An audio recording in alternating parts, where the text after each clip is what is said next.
Have you ever found yourself just, well, stuck in that loop? You know the one. Oh, I think we all do. Yeah, staring at this to-do list that feels like it's mocking you. It's so long, and you're constantly reacting, right? Emails, pings, urgent demands. Putting out fires all day long. Exactly. You're moving super fast, feeling busy.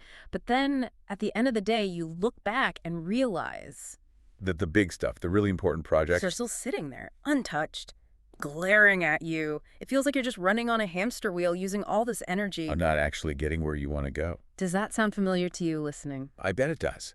And it's precisely that feeling, that exact problem, that Stephen Covey zeroes in on in Habit 3. But first things first. This comes from his, well, seminal work, The 7 Habits of Highly Effective People. Right. And this isn't just, another time management hack seminar. Not at all. It's not about cramming more into your day. It's deeper. It's a really profound shift, almost revolutionary, I'd say, in how we even think about effectiveness, personally and, well, in organizations too. It challenges how we define productive. Right, Right? absolutely. It forces you to ask, is this activity really moving the needle, or am I just busy? It's about changing how we decide what deserves our finite time and energy. So that's our mission for this deep dive. We want to really unpack this transformative approach from Covey. We're going to explore his powerful idea. It sounds simple, but it's not of scheduling your priorities. Instead of just prioritizing whatever happens to land on your schedule. Exactly. And we'll break down his famous time management matrix, which, trust me, it's more than just a diagram in a book. It's like a lens you can use to look at everything you do. A diagnostic tool, almost. Yeah. We'll dig into why truly effective people seem to have this knack for focusing on what's important, even when it's not screaming for attention, over the stuff that's just, urgent. And hopefully you'll walk away with a powerful, principle-centered way to organize your week, maybe even your whole life, around what genuinely matters to you. It's all about that fundamental shift Covey talks about, isn't it? Moving away from being purely reactive, that outside-in approach, where everything external dictates your day. Towards being proactive, that inside-out way of operating, driven by your own values, your principles, your vision. It's about taking back the reins, taking control of your time and ultimately your future. Okay, let's start right there. Because that core idea, prioritizing what's on your schedule versus scheduling your priorities, it sounds a bit like wordplay at first, doesn't it? It does. It sounds subtle. But the difference Covey outlines is, well, it's massive. It's not just semantics. It's a completely different way of looking at your life and work. So not just moving deck chairs around on the Titanic. Not at all. It's the difference between, say, being a passenger, letting the currents take you, and actually being the one steering the ship. Covey emphasizes that real effectiveness doesn't just bubble up from reacting to the impulse of the moment. The latest email, the loudest interruption. Exactly, those things. Instead, effectiveness comes from consciously choosing to live out, or as he puts it, living the program of your deepest values and your guiding principles. Like having an internal compass. Precisely, and an internal compass that keeps pointing you toward your true north, your mission, even when all the external noise is trying to pull you off course. This inside-out approach he talks about. That's about taking ownership, right? Yes, taking personal responsibility. It empowers you to basically rewrite your own script, to move beyond maybe the scripts that society or your upbringing or just past habits have handed you. I really like that computer metaphor Covey uses for the first 3 habits. Oh yeah, it's brilliant. He says, if habit 1 says you're the programmer, meaning you have choice, you're in charge. And habit 2 says, write the program. Defining your mission, your values, what success looks like for you. Then habit 3 says, run the program, live the program. So habit 3 is where it gets real. It's the execution. It's taking that vision you carefully crafted in habit 2 and making it happen day by day, week by week. Exactly. It's where the rubber meets the road. Yeah. And this really challenges that common idea that just, making a long list and checking things off means you're being productive. Because you could be checking off a lot of things that don't actually matter in the grand scheme of things. Precisely. You could be incredibly busy, incredibly efficient at doing unimportant tasks, climbing that ladder really fast, like you said earlier, but finding out it's leaning against the wrong wall entirely. Oh, yeah. So it really invites you, compels you to ask, are my productive activities actually moving me towards my most important goals? Or are they just keeping me busy, spinning my wheels? That's such a critical distinction. We often equate activity with achievement, but they're not the same thing at all. But to even start making this shift, to tell the difference between busyness and effectiveness, you need something fundamental first, don't you? Covey keeps coming back to it. You absolutely do. You need a strong foundation of self-awareness. Covey stresses this again and again. Our unique human ability to be self-aware, to think about our own thinking. Metacognition. Right. That's the bedrock. It's the ability to step back, observe ourselves almost like a third party, examine how we perceive things, how we see the world and ourselves, We can analyze our thoughts, our moods, our habits. and crucially, we can realize we are not our thoughts or our moods or our habits. Mm. We can choose our response between the stimulus and the reaction. That's where our freedom lies. That pause, that's where the power is. Realizing we aren't just programmed by our environment or our past. Exactly. That self-awareness is the foundation. It allows us to evaluate our experiences, to learn from them, and critically, to consciously make or break habits that aren't serving that program we wrote in Habit 2. It's where we decide to become the architect, not just the tenant of our own lives. Well put. And this isn't just some abstract philosophical idea. It has very real, practical implications. Peter Drucker, in Managing Oneself, makes a fascinating point about this. Drucker's work is always so insightful. What does he say? He says, amazingly, few people know how they get things done. Think about that. Beyond knowing your strengths and values, understanding your own performance style is critical. How you operate best. Yes. Are you a reader or a listener? Do you work best under pressure or with long lead times? Do you make decisions easily or do you need time to reflect? Knowing this ensures you work in ways that are actually effective for you. Instead of just copying someone else's system that might not fit you at all. Exactly. Drucker gives a great example. Yeah, give us that example. How you get things done still feels a little bit abstract. Okay, so Drucker talks about people who keep writing these long, detailed reports for their boss, even when the new boss is clearly a listener, someone who prefers a verbal briefing, a discussion. I see. Mismatch. Huge mismatch. The employee isn't incompetent. They're just not communicating effectively for that specific boss. Their effort is wasted because it doesn't align with how the receiver, the boss, actually processes information. So the first thing for that employee should have been understanding how their boss operates and interpreting their communication. Precisely. It shows how failing to understand your own performance style, or the style of those you interact with, can completely undermine your efforts, no matter how good your intentions or how clear your other priorities are. Self-awareness is the essential first step to effective action. You can't put first things first if you don't understand yourself or the context you're operating in. Okay, that makes so much sense. Understanding our own operating system, our how, is the groundwork. Because once we have that self-awareness, we can start filtering all those demands flying at us. Exactly. And that's where Covey gives us this incredibly practical tool. The time management matrix has become almost legendary in productivity circles for a reason. It helps sort through the chaos, right? Based on two things, urgency and importance. It's it. Two dimensions. Every activity we do can theoretically be placed somewhere on this matrix. It's a fantastic way to diagnose how you're actually spending your time versus how you think you're spending it or how you should be spending it. All right, walk us through it, the 4 quadrants. Okay, let's start with Quadrant 1. This is the stuff that is both urgent and important. Covey calls this the quadrant of necessity. Crises, deadlines. Right. Genuine crises, pressing problems, projects with imminent deadlines, maybe a key client emergency, a sudden illness, a critical system failure at work. Things that demand your immediate attention and have significant negative consequences if you ignore them. You have to deal with these. You do. They're unavoidable. Thinking about the business world, Michael Porter talks about competitive strategy. While planning is long-term, sometimes a competitor makes a sudden, aggressive move. That forces an immediate reaction. Exactly. That response, under pressure, that's Quadrant 1. Though ideally, good Quadrant 2 planning anticipates some of these scenarios. But still, living entirely in Q1, that's a recipe for stress, burnout, constant firefighting. Okay, so that's Q1 necessary. What's next? Let's go clockwise. Clockwise takes us to Quadrant 3. This is the really tricky one. It's urgent, but not important.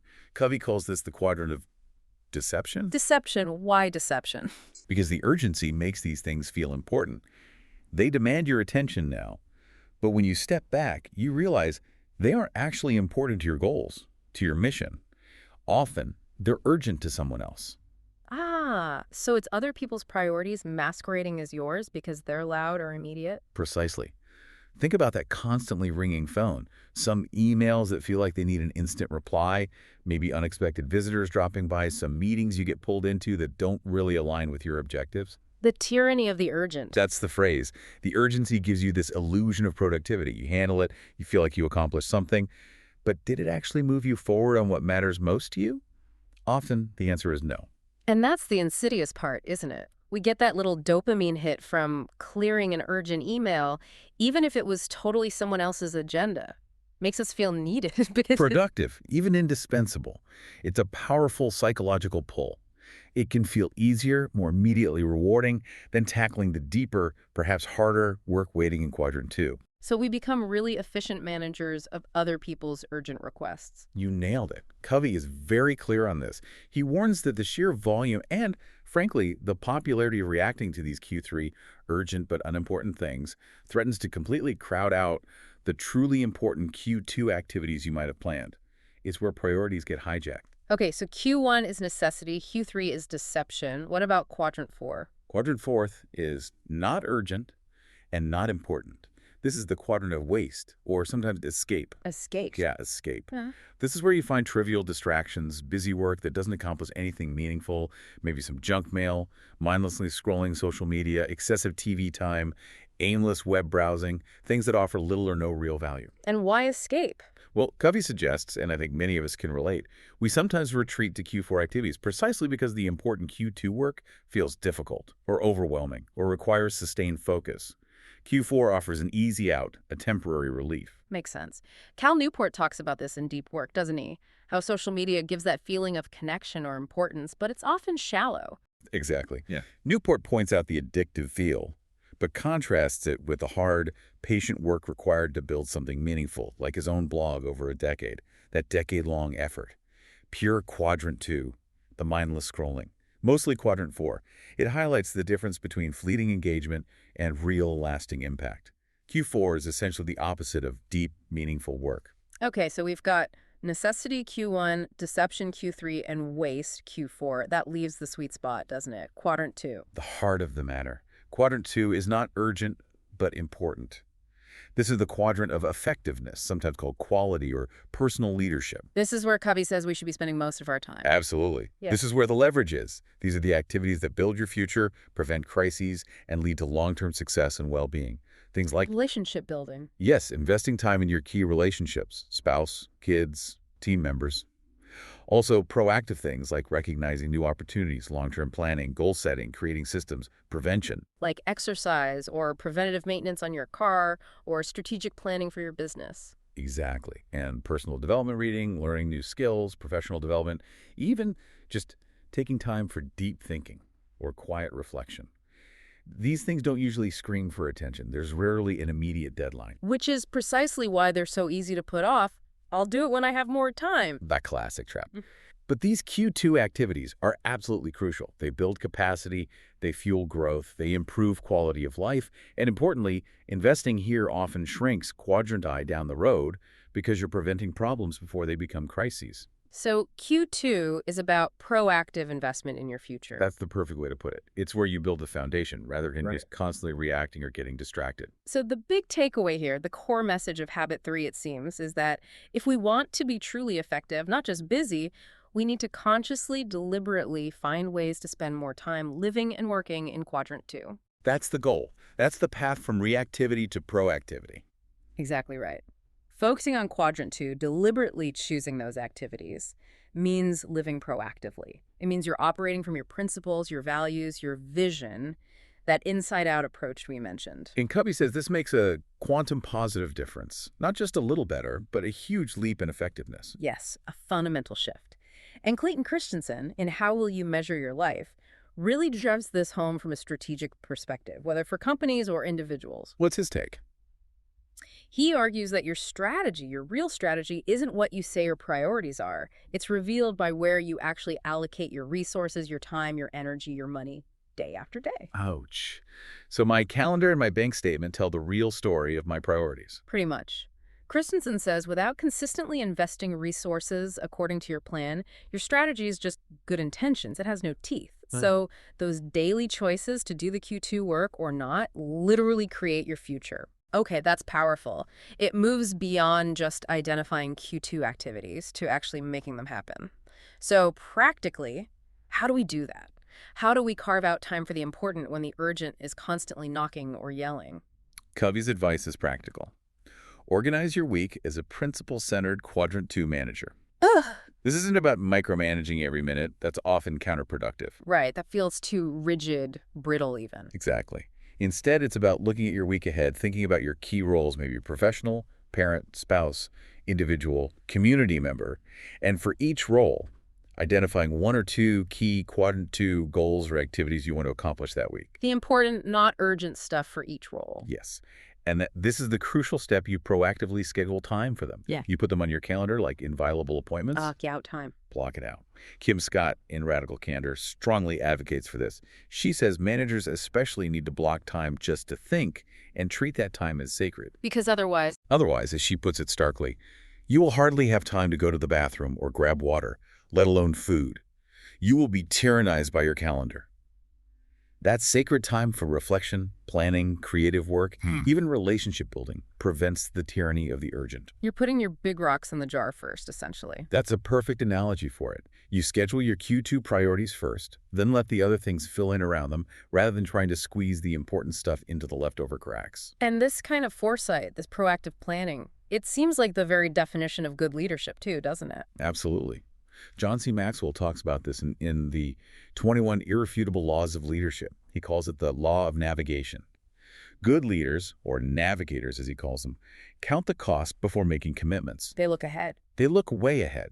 They examine the tangible things, finances, resources, people, Mm-hmm. but also the intangibles, timing, morale, momentum, organizational culture. It's this holistic foresight, this strategic planning that is pure Quadrant 2 thinking. They're anticipating challenges, building capacity, investing in their teams proactively. Right. Not just reacting to whatever blows up today. They're investing in the long-term health and success of their ship. Now, this brings up another really critical point Covey makes, especially when dealing with other people. It's the difference between efficiency and effectiveness. Oh, this is huge, and so often misunderstood or ignored. We tend to think efficiency is always good, right? Faster, cheaper, less time. We do. But Covey warns very strongly. You simply can't think efficiency with people. You think effectiveness with people and efficiency with things. Say more about that. That sounds really important. He means you can optimize a process, make a system more efficient. But when you're dealing with a human being, an employee, a child, a partner, a customer trying to be efficient, can be disastrous. Like trying to rush a difficult conversation. Exactly. Trying to allocate, just say, 10 minutes of quality time to resolve a complex personal issue or give difficult feedback often backfires. It can make the problem worse, damage trust, create resentment. Because the person feels rushed, unheard, like a task being checked off. Precisely. You're applying a thing mentality to a person's situation. It lacks empathy, understanding, and the time needed for real connection or resolution. I think we've all been on the receiving end of that kind of efficient interaction, and it feels terrible. And probably we've dished it out too when we're stressed or busy. It's easy to fall into that trap. Covey tells this almost painfully funny story about one of his sons. Oh, yeah. His son was really into scheduling, very efficiency-focused, and his schedule included a neat little 10 to 15-minute slot to break up with his girlfriend over the phone. Oh, no, 10 minutes. 10 to 15 minutes. Predictably, the news was devastating for her. The call didn't last 15 minutes. It turned into an intense, emotional hour-and-a-half conversation. And even that wasn't really enough. Wow. That perfectly illustrates the point, doesn't it? Trying to apply cold efficiency to a deeply human, emotional situation is just bound to fail. Miserably. It highlights the need for effectiveness, which in that case meant empathy, time, genuine engagement, not just speed or checking a box. You can't schedule heartbreak efficiently. So true. So for managers, leaders, anyone interacting with people regularly, what does this mean day to day? How do you practice effectiveness with people? It means prioritizing real connection and understanding over just getting through the agenda.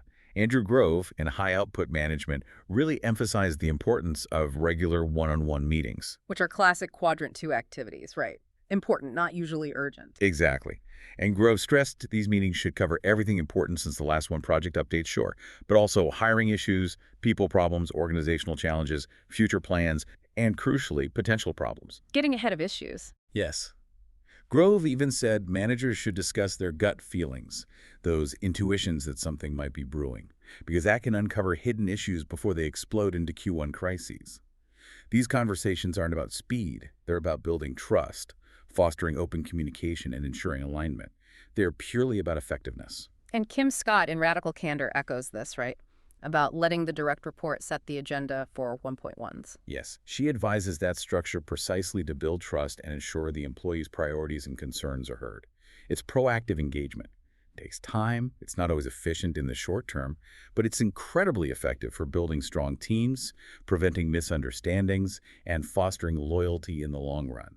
It's investing in the human element, which always pays dividends. Okay, we've really unpacked the theory, the why, and how of habit 3. Now let's make it even more concrete. Let's look at some real-world examples, individuals, companies putting this into practice, and maybe some examples of what happens when they don't. Sounds good.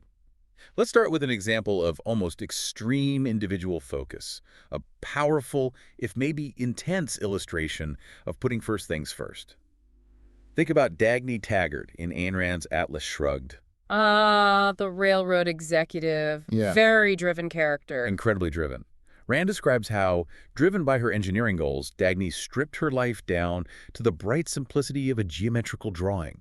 Her life revolved around engineering college, her job at the railroad, and her room, which was just filled with blueprints, diagrams, timetables. Everything non-essential was just gone. Exactly.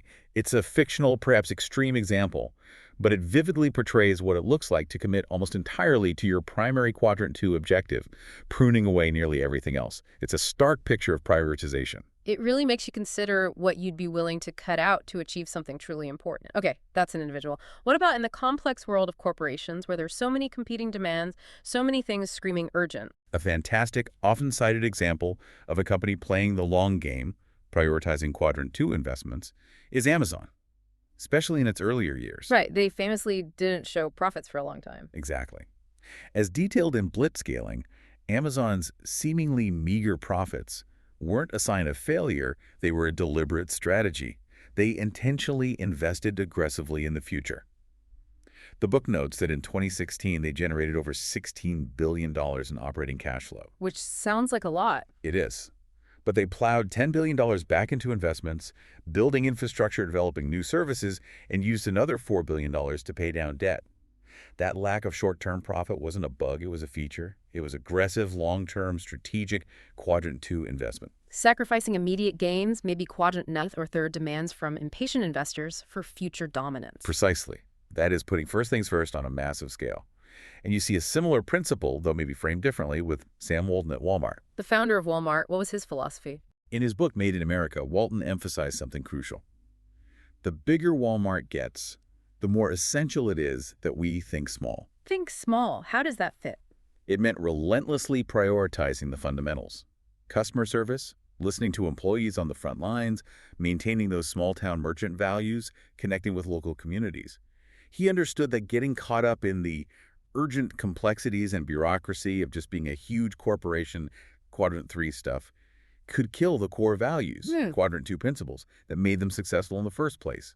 Staying focused on those core principles was their most important long-term task. That's fascinating. So we have these great examples of prioritizing the important, but we know it doesn't always happen.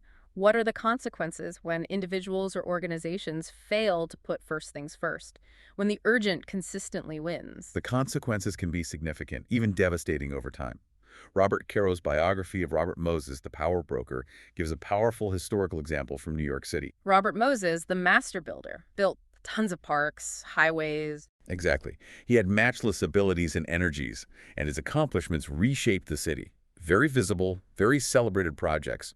Quadrant I completions, perhaps, driven by his QII vision. Wow. But Mayor LaGuardia, despite admiring Moses's drive, became acutely aware that this progress wasn't balanced. While parks and parkways flourished, other critical areas like schools and hospitals were neglected.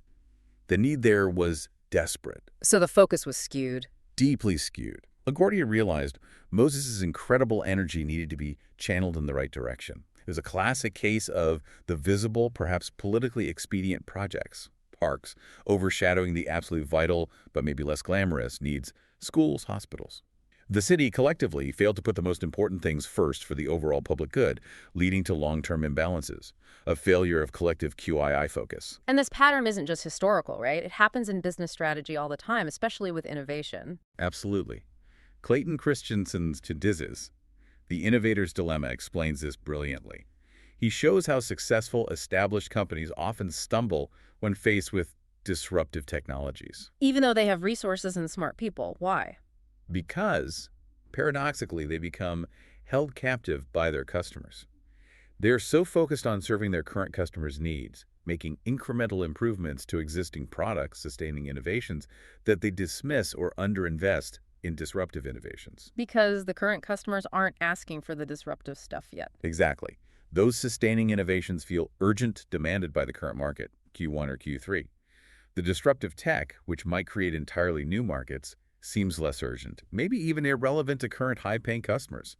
It's a clear Quadrant II opportunity. That gets neglected because the company is busy satisfying today's urgent demands. Precisely. This creates the opening for new entrants, the attackers, who do focus on that disruptive Quadrant II opportunity. The established firm, by failing to prioritize the truly important future survival and growth over the currently urgent satisfying existing customers, gets disrupted.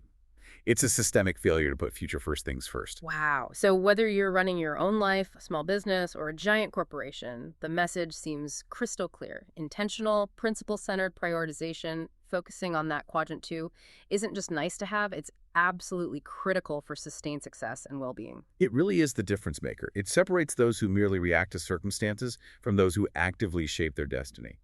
And ultimately, Covey brings it back to personal character. He emphasizes that it's your independent will, your self-discipline, your integrity, your commitment, those internal qualities that are key to consistently living habit 3. It's not just about having the right planner or app. Not at all. It's about the inner resolve. And he acknowledges life is messy. You won't always know with certainty what's most important in every single moment. Yeah. Circumstances change. Things come up. Exactly. And sometimes, Covey says, you will need to subordinate your schedule to a higher value. Maybe a family crisis hits, or a truly unique, unforeseen opportunity arises that demands you pivot. So it's not about rigid inflexibility. No. And this is crucial. Being principle-centered allows you to make those adjustments, to subordinate your plan when necessary, but to do it with an inner sense of peace. Because your decision is still rooted in your values. You're making a conscious choice based on a higher principle, not just reacting randomly. So your principles act like a gyroscope, keeping you oriented even when you have to adjust course. That's a great way to put it. It provides stability and discernment even amidst chaos. It allows for flexibility without losing your core direction. But still, it requires constant vigilance, doesn't it? That pull towards the urgent, the unimportant, the distractions, it's always there. It feels like a continuous internal negotiation. It absolutely is. It's a constant battle against that tyranny of the urgent. You're always having to defend your Quadrant II time. Peter Drucker, whom Gary Hamel called a management prophet, had such a sharp way of putting this regarding meetings. What did Drucker say about meetings? We all spend so much time in them.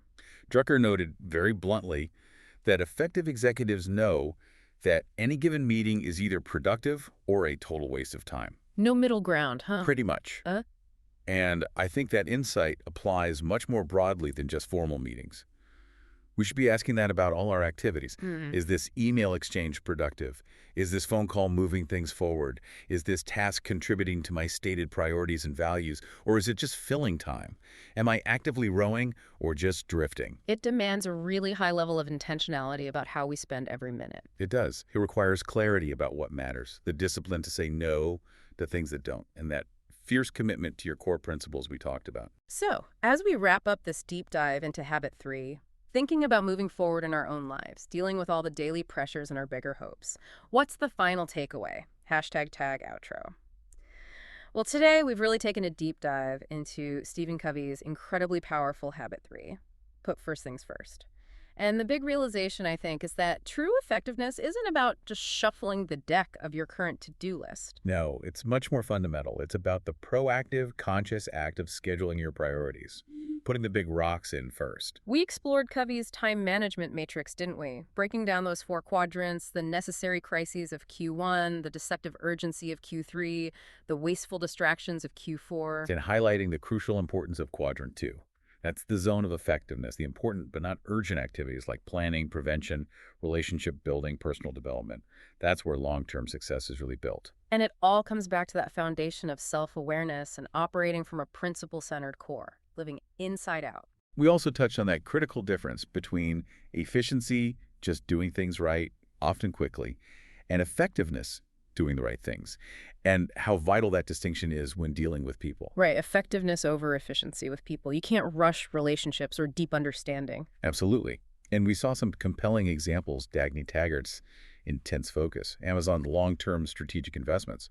Contrasted with the pitfalls of misaligned priorities, like with Robert Moses in New York, or companies falling into the innovator's dilemma. It really illustrates the power of this habit and the dangers of neglecting it. So as you think about all this, about actively prioritizing what truly matters versus just reacting to the loudest noise, here's a final thought to consider, perhaps offering a slightly different angle. It comes from Machiavelli's The Prince. Ah, Machiavelli. Always provocative. He wrote, "Therefore it is necessary for him, the ruler, to have a mind ready to turn itself accordingly as the winds and variations of fortune force it yet. Not to diverge from the good if he can avoid doing so, but if compelled, then to know how to set about it."